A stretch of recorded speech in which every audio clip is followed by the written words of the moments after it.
And welcome to Hannity. And now the left in America is in complete meltdown mode after the new hero, alleged MS-13 gang member Kilmar Abrego Garcia, is back in the headlines facing possible deportation to Uganda after being arrested by ICE today. But let not your heart be troubled. Democrats did their part to help him. They were singing songs outside the ICE office in Baltimore. I don't get the singing. Maybe you can figure it out for me. Take a look. This little light of mine, I'm gonna let it shine. Kilmar is our neighbor, you can't have him Trump. Let him free, let him free, let him free. Free Kilmar!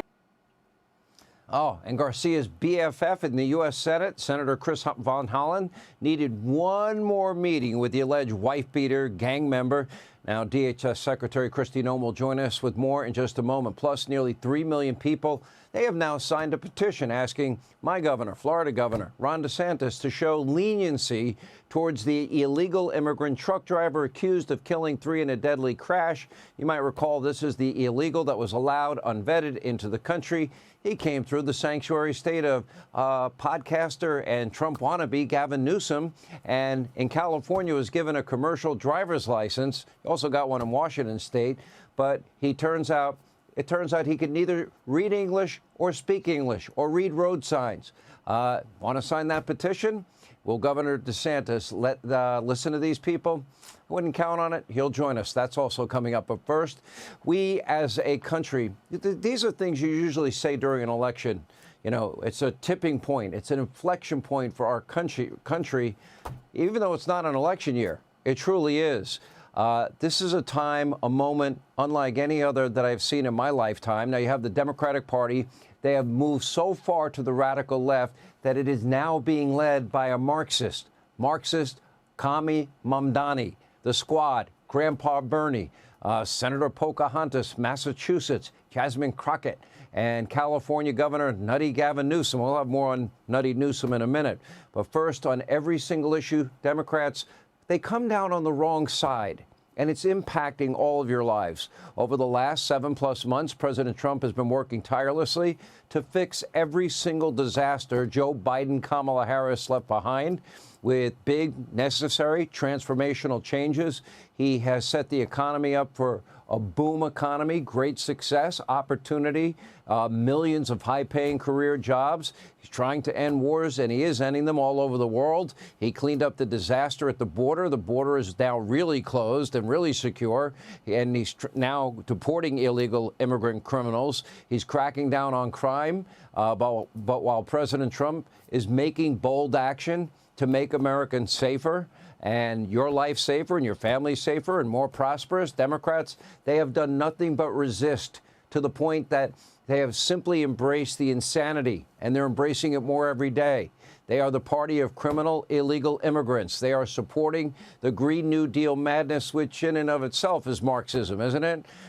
This over sensible energy policies. They are still wanting to spend hundreds and hundreds of billions of dollars on solar panels and wind farms and take away your plastic straw and tell you what type of refrigerator and air conditioner you can have. They were against the largest tax cut in American history. They were against no tax on tips and overtime for hardworking American families. They didn't even support lower taxes on Social Security for our seniors. They don't want to build up our nation's defense, the next generation of weaponry. Now, when President Trump stood up to protect women's sports, Democrats, they fought for the right to keep biological men in women's locker rooms and in women's athletics. On foreign policy, apparently President Trump can't do anything right, even as he tries to create lasting peace around the world. In 7 months, President Trump has had a huge impact bringing peace around the globe. Many radical Democrats also have gone hardcore anti-Semitic. We'll have more on that coming up.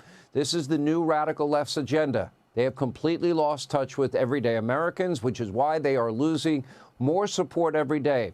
In a 4-year period of time, 2020 to 2024, there's been a massive 5-point swing in favor of Republican registration versus Democratic registration. They're losing millions. Republicans are picking up millions. They're also the party of a lot of anger, a lot of resentment, weird singing, as you just saw.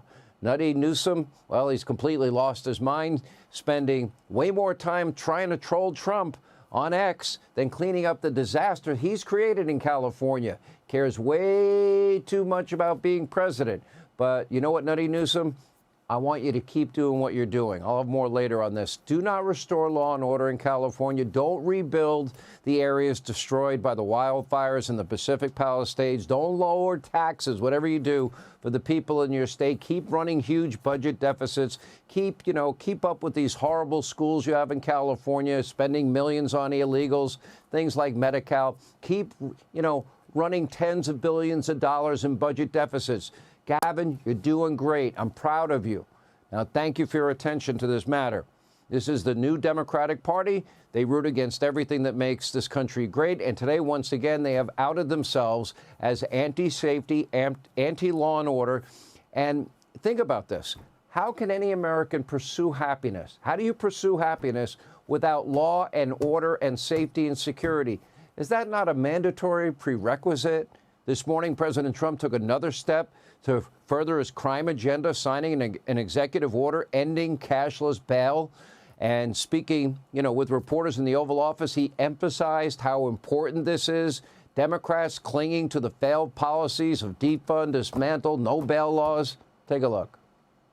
One of the executive orders has to do with cashless bail. That was when the big crime in this country started. And I can tell you who did it, when, but I don't want to do that because others followed pretty quickly.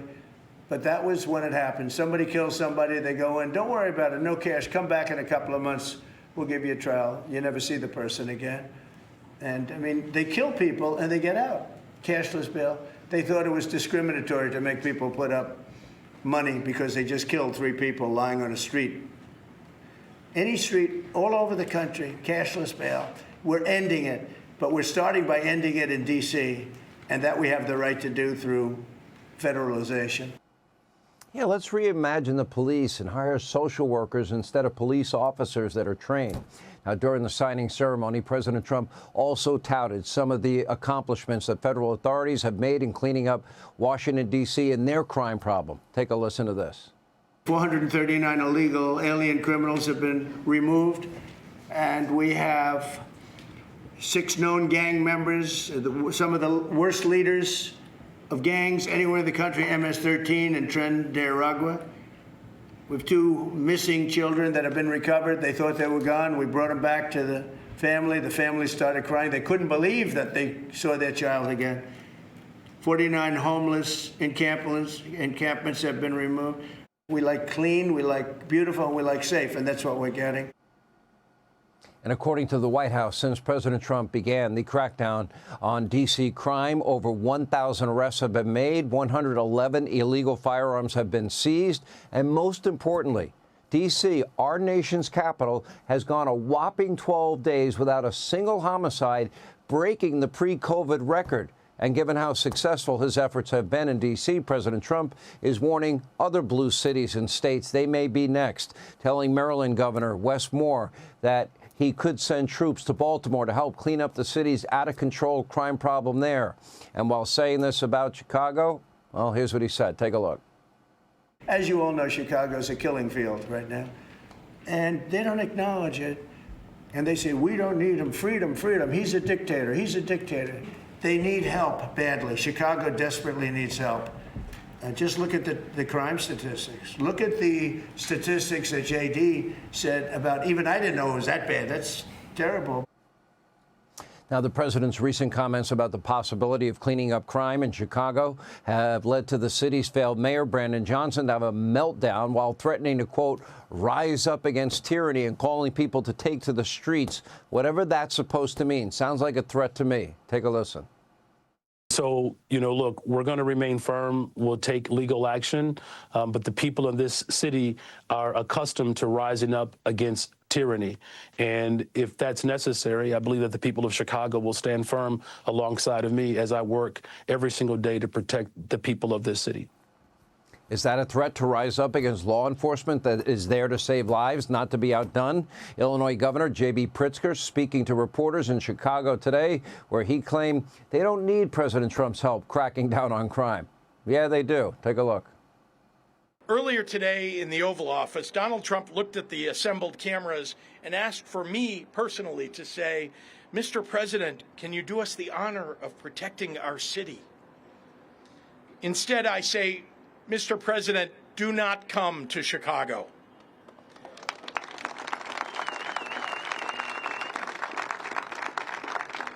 You are neither wanted here nor needed here.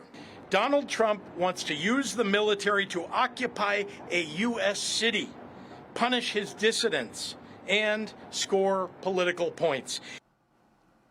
No, Chicago does need Donald Trump's help. Over the weekend, 6 people were shot and killed in Chicago. Another 27 were injured. In fact, Democrats in Illinois have failed to control the crime crisis for decades now. On this show, we have been scrolling these names, homicide victims, murder victims in Chicago since Obama was president.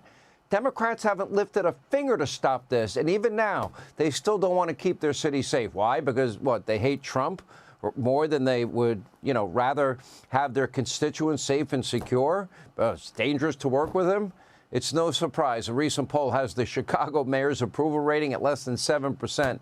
And J.B. Pritzker, let me give you a heads up. You're not going to be president, ever. Give up hope. This is a party that has lost their conscience and their soul and their heart and any ounce of common sense they were ever born with. This is why the country is right now at this tipping point. This is an inflection point. The radical left doubles down on dumb, dumber, and stupid and crazy and fall on the wrong side of every issue. The question is, will the country go down with them? Hey, Sean Hannity here. Hey, click here to subscribe to Fox News YouTube page and catch our hottest interviews and most compelling analysis. You will not get it anywhere else.